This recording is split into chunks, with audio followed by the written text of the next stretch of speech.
자, 백석 시인의 남신이주 유동 박시봉방이라는 작품이야. 자, 보세요.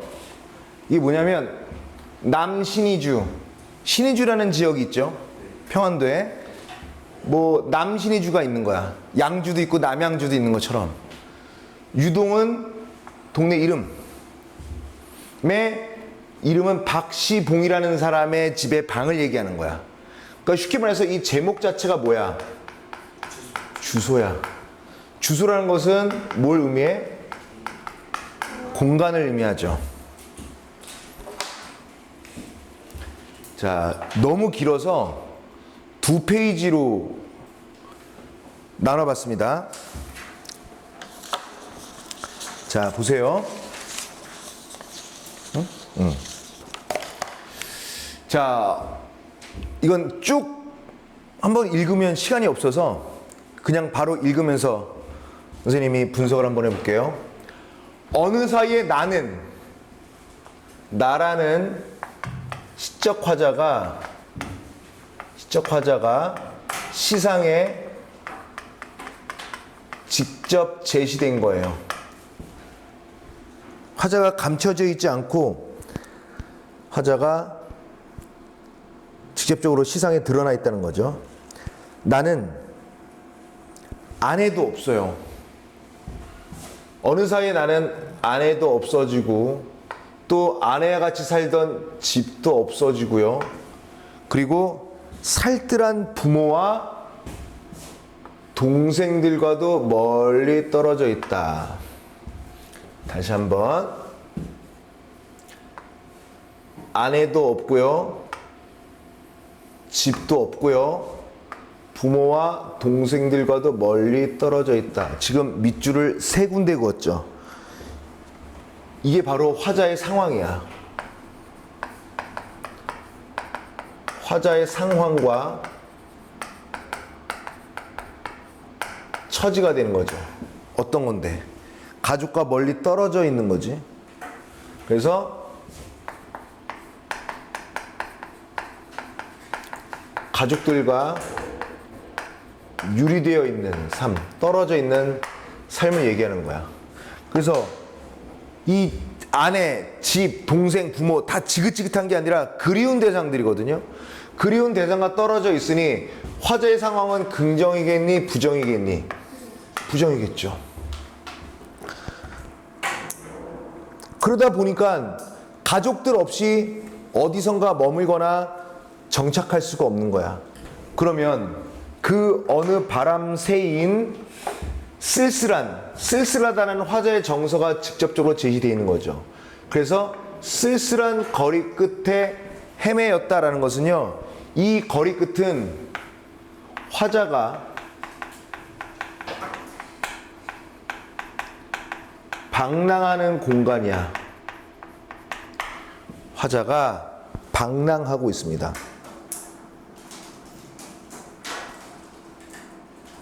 떠돌아다니는 삶을 살고 있다는 거죠. 게다가 바로 날도 저물어서, 시간이 흘러 날도 저물어서 하강적 이미지 됩니다. 이 하강적 이미지마저, 날이 저물었다는 것은 시간의 흐름도 되고 하강적 이미지도 되죠. 이게 화자에게 긍정일까요? 부정일까요? 역시 부정이고, 날도 저물어서 바람은 더욱 세게 불고, 촉각적 심상이죠.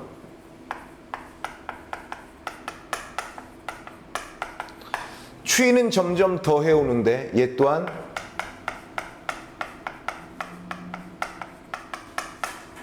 촉각적 심상이죠. 그럼 선생님이 예상 문제 하나 또 내볼게. 시간적 배경이 화자의 부정적 상황을 더욱더 강조하고 있다. 맞지? 날이 저물었으니까. 촉각적 이미지 심상을 활용하여 화자가 현재 처한 상황을 더욱더 고통스럽게 제시하고 있다. 이것도 맞죠? 이런 식으로 나온다고요. 이제 여러분들이 1학년이어서 어떤 문제가 어떻게 나올지는 모르겠지만, 그러니까 여러분들은 모르지만 이런 식으로 나온다는 얘기를 하는 거예요. 나는 화자는 어느 목수네, 이 목수 이름이 박시봉이에요. 박시봉네 집 헌삿, 삿은 돗자리. 돗자리를 깐.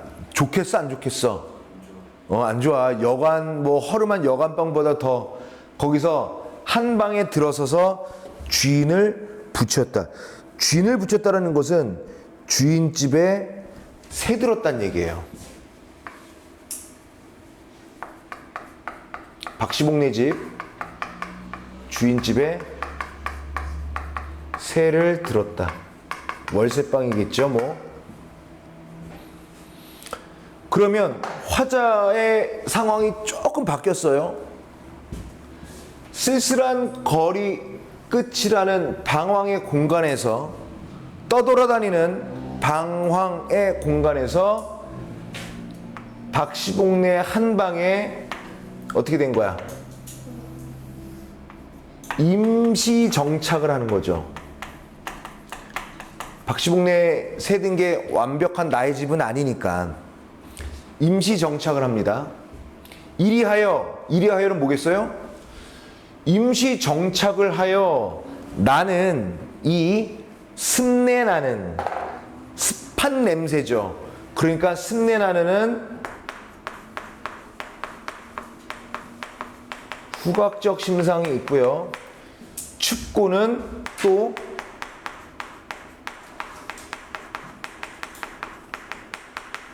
촉각적 심상이 있죠. 그러니까 임시 거처라고 할 수 있는 이 습내나는 춥고 누긋한 방이라는 것 또한 화자를 만족해 줄 만한 공간은 아니야. 떠돌아 사는, 유랑하는 삶이 너무 힘들고 고통스럽다 보니까 너무 추워서 바람이 세게 불어서 박시봉네 집에 임시로 새를 들은 거라고요. 일단 방에 들어갔어. 하는 일이 뭐야? 낮이나 밤이나 항상이죠. 낮이든 밤이든 항상, always, 나는. 근데 요 해석 잘 하셔야 되죠. 나는, 나 혼자라는 건 한 명이잖아. 근데 나 혼자도 너무 많은 것 같이 생각한다. 아니 혼자가 뭐가 많아? 혼자지. 이 말은 무슨 뜻이야? 자신 스스로조차도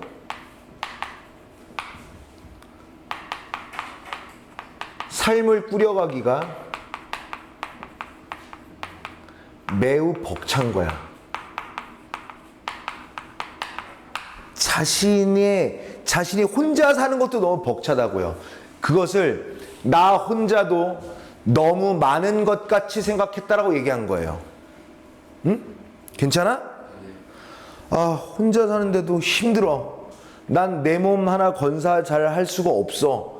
나는 나 혼자도 너무 부담스러워. 어때? 그러면 잘 봐봐.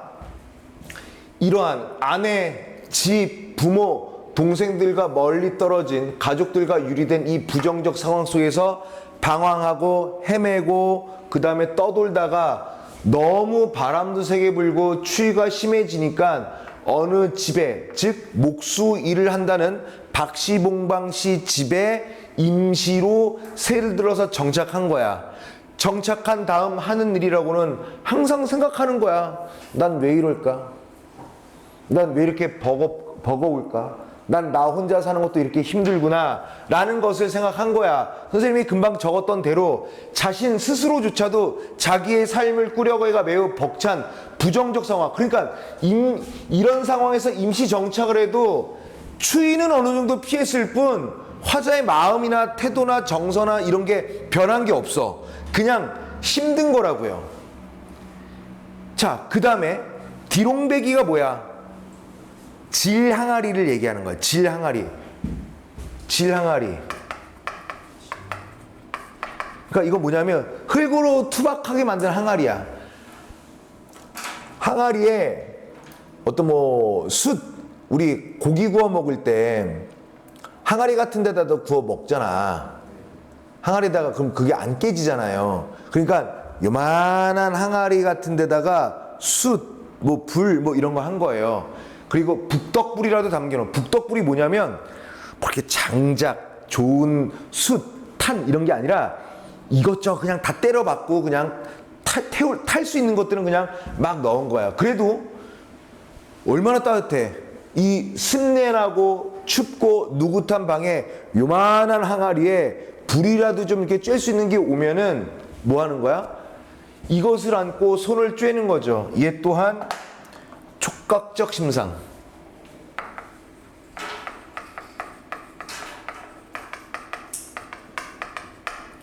쬐며 제 위에 뜻없이 글자를 쓰는 거야. 이런 거야 그냥 근데 낙서하는 거예요. 제 위에 뜻없이 글자를 쓰기도 한다. 무의미한 행위죠.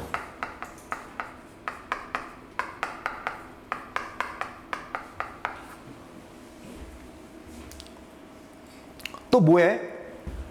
이 한 방에 들어서 주인을 붙였다. 새를 들어서 사는데 여기서 그냥 누워만 있는 거야. 문 밖에 나가지도 않아. 그냥 자리에 누워서 머리에 손깍지 베개를 한 거야. 이렇게 해서 이렇게 손깍지 베개를 하고 그렇게 구르기도 하고 다 의미 없는 행동들이죠. 굴기도 하면서 그러면서 자기 자신을 너무 비하하는 거야. 나는 내 슬픔, 나의 어리석음, 나는 슬프다, 나는 어리석다, 난 어리석어서 슬프다, 난 슬프기 때문에 어리석다. 이거를 계속 소처럼 연하여 연달아 반복하여 새김질. 이게 뭐야? 되새김질이에요. 반추동물처럼 소처럼 자기의 슬픔, 자기의 어리석음, 자신이 처한 부정적 상황을 계속 되뇌이는 거야. 쉽게 말해서 난 루저라, 난 루저다. 여기서까지 보면은 어때? 아무런 희망이 없어 보이지?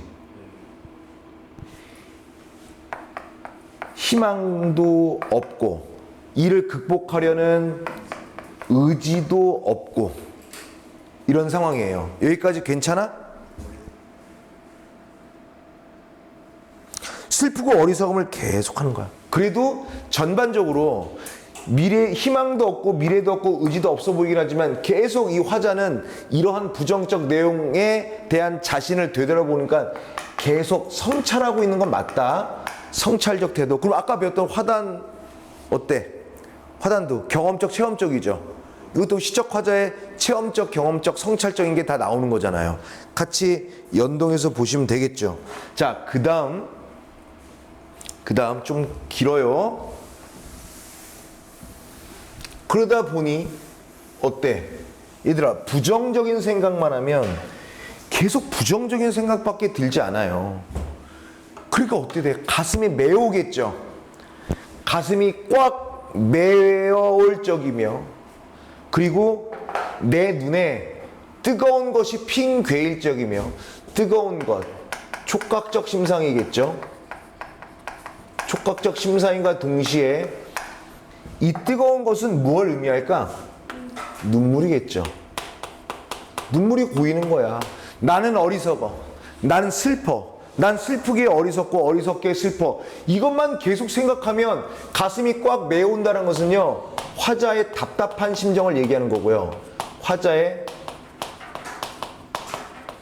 답답한 심정이고요. 이 답답함을 계속 유지해 나가니 눈물이 고인다는 얘기야. 눈에 눈물이 고이는 지경까지 간 거라고요. 그럼 난 또 왜 그러지? 가슴이 꽉 메어오는 거야. 핑 돌아. 그런데 또 나 왜 그래? 왜 그런 거야? 하고 화끈 낯이 붉도록 시각적 심상이고요. 내가 왜 그러지? 라고 부끄럽기도 해요. 내가 왜 그랬을까? 이런 거. 거의 정신분열에 가까운 거죠. 난 어리석다. 난 슬프다. 나 뭐 한 거야 지금? 부끄러워. 이런 거 하는 거예요. 그리고 다시 또 아까 얘기했던 나는 결국에는 나의 슬픔, 나의 어리석음, 난 여기에 눌려 죽을 수밖에 없는 것을 느끼는 거야. 연예인들이 이런 생각만 하다가 극단적인 잘못된 판단을 하고 실행에 옮기죠. 그치? 내 슬픔과 어리석음에 눌려 죽을 수밖에 없는 것을 느끼는. 그러니까 이건 뭐냐면 화자의 부정적 정서가 그게 달하는 어떤 부분이죠. 굳이 여긴 안 나왔지만 그냥 이렇게 살 바에야 죽는 게 낫지 않아? 라는 거의 극단적 선택을 하는 그 순간까지 간 것 같아. 그지? 그쵸? 두둥. 그러나 여기서 뭐가 이루어지냐면 시상의 반전이 생기죠. 시상 반전이자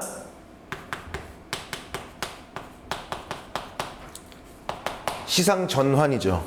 얘들아, 그러나가 문법적으로 부사다. 역접 부사야. 그래서 이렇게 선택지 같은 걸 만들어도 돼요. 어떻게 만들어도 되느냐? 이런 겁니다.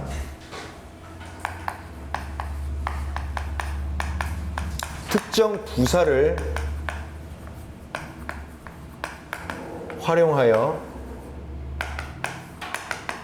시상의 흐름에 반전을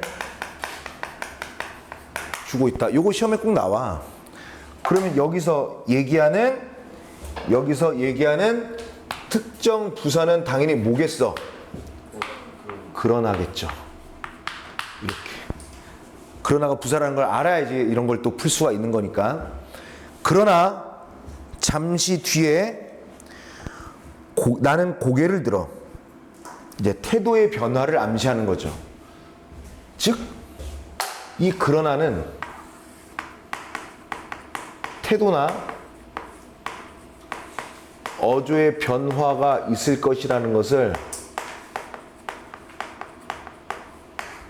암시한다.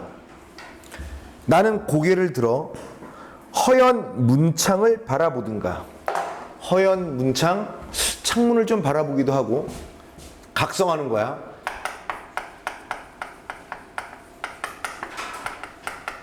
시각적 심상. 또 눈을 떠서 높은 천정을 쳐다보는 것인데, 자 봐라. 아까 보면 날이 저물었어. 감정은 다 다운됐어. 그리고 슬픔과 어리석음 계속 되새김질을 해. 그리고 죽을 수밖에 없는 거야. 그런데 나는 고개를 들었지? 위로 향했지? 허연 문창을 바라보고요. 또 눈을 떠서 더 높은 천장을 바라봤죠? 이건 다 뭐야? 이런 것들은 다 모두 그렇지. 상승적 이미지를 이렇게 활용한 거라고요. 쳐다보는 것인데 이때 나는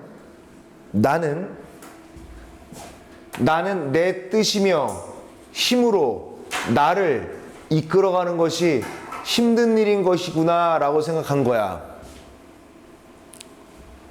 엄청 중요한 대목인데, 자, 제가 형광펜 없으나 중요하다는 거 제가 한 번 더 강조합니다. 왜냐하면 나 힘 있어. 나 지금 이 부정적 상황을 바로 이겨낼 수 있어 하는 게 아니야.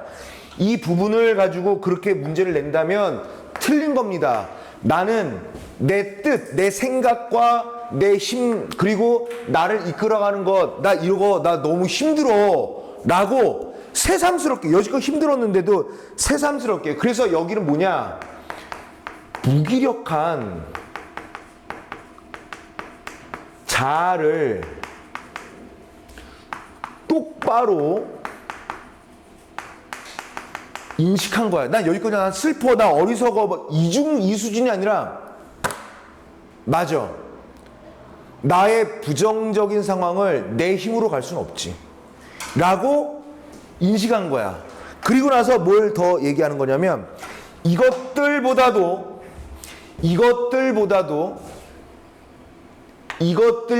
더 크고 높은 것이 있을 것이다.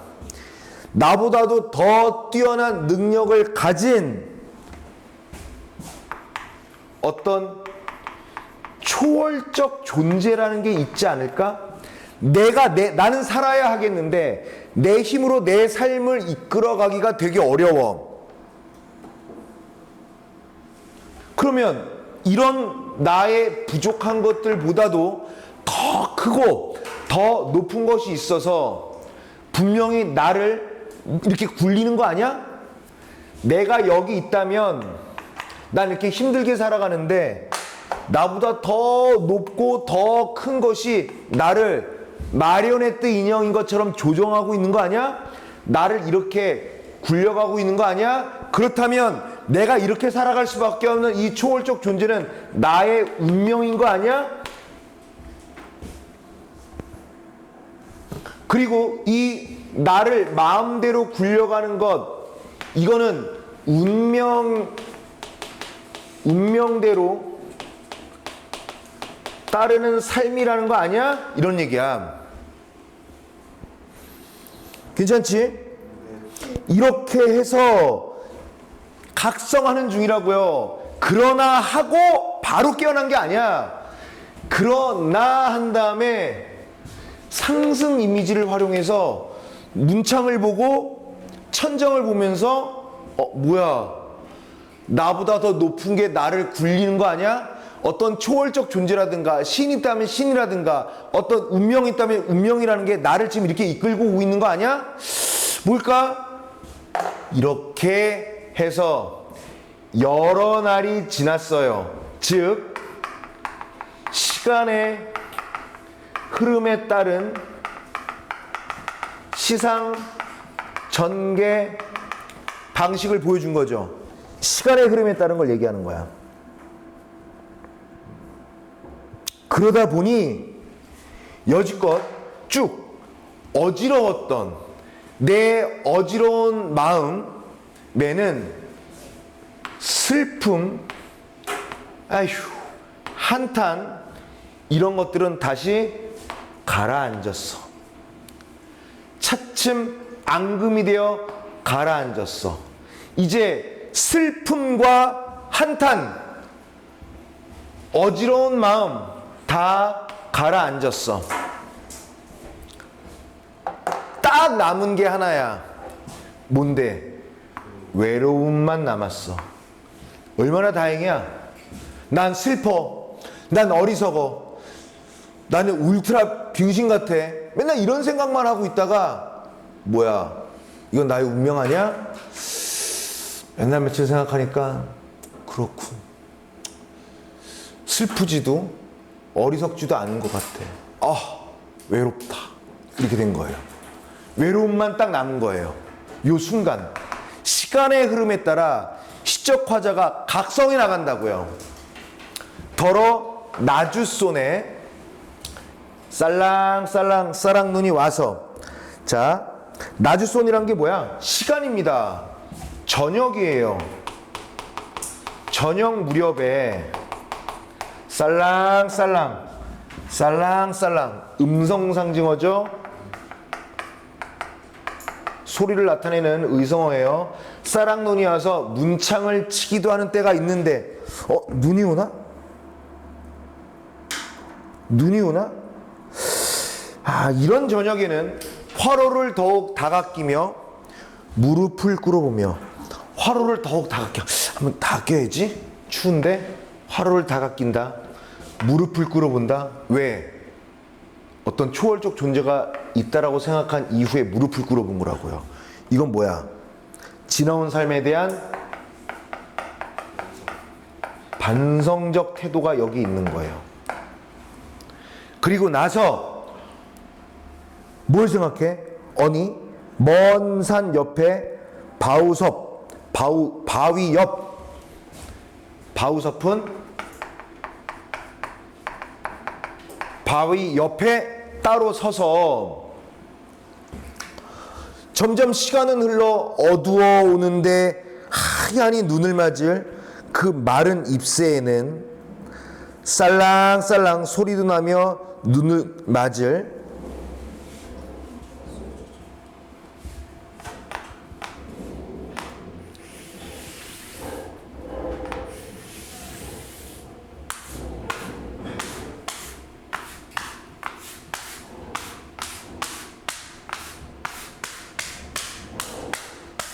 갈매나무가 이렇게 생겼습니다.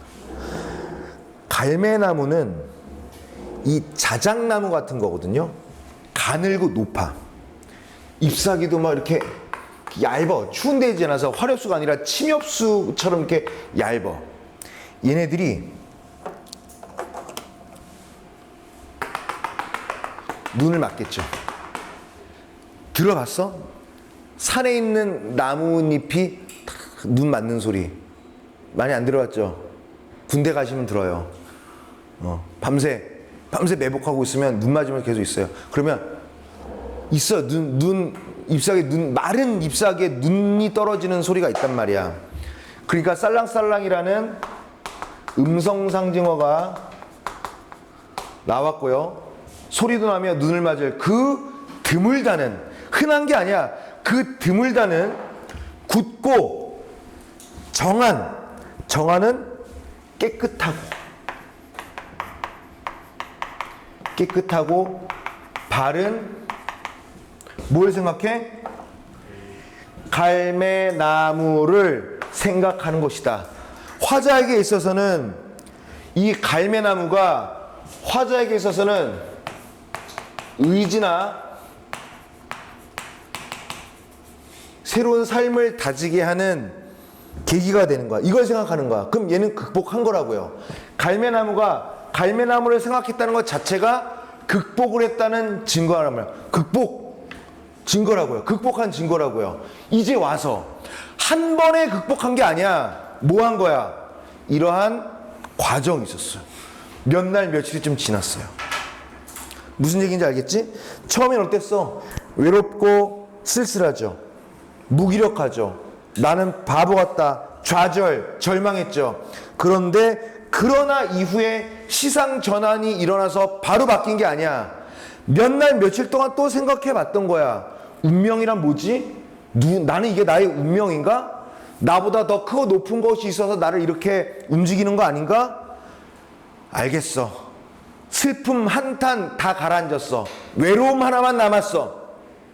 그 외로움만 가지고 생각을 하는데 갑자기 그 드물다는 굳고 정한 갈매나무를 생각한 거라고. 열나 중요합니다. 참고로 제가 가장 좋아하는 시예요. 좋아하는 시 중에 하나입니다. 선생님도 살면서 좀 힘들 때가 있고 그래요. 어려움에 봉착하거나 난 왜 이러지? 이럴 때 이 시 생각해요. 다 외우진 않아도 일단 갈매나무 먼저 생각하고요. 이 시상을 쭉 생각해 봐요. 정말 백석 시인은 훌륭한 시인입니다. 백석 시인은. 누가? 1912년에 태어나서 1996년에 돌아가셨어요. 북한에서. 선생님 초등학교 때는 이 시인이 월북해서 읽지도 못했던 시인데 그 이후에 해금이 돼서 읽게 된 거야. 그런 게 있습니다. 왜? 승민아 시 좋아? 옛날 시네. 일제강점기 때. 괜찮죠? 선생님이 드린 문제는 꼭 풀어오시고요. 그리고 선생님이 교재 있잖아. 시험 대비 교재를 내일 넘길 거예요. 내일 넘길 거니까. 그래서 최종적으로 아까 시험 범위 확인하자는 건데 요즘 시험 시즌에서 조금 늦게 도착할 수도 있기는 내가 빨리 해달라고 했거든. 그리고 업체가 선생님 그 인쇄 공장 담당자가 그 회사의 실장이었는데 연락해 보니까 그 사람이 새로 회사를 냈대요. 그래서 조금 복잡해졌어. 그래서 일단 빨리 낼 테니까 일단은 주어진 문제 풀고 계셔요. 알겠지? 자, 고생하셨습니다.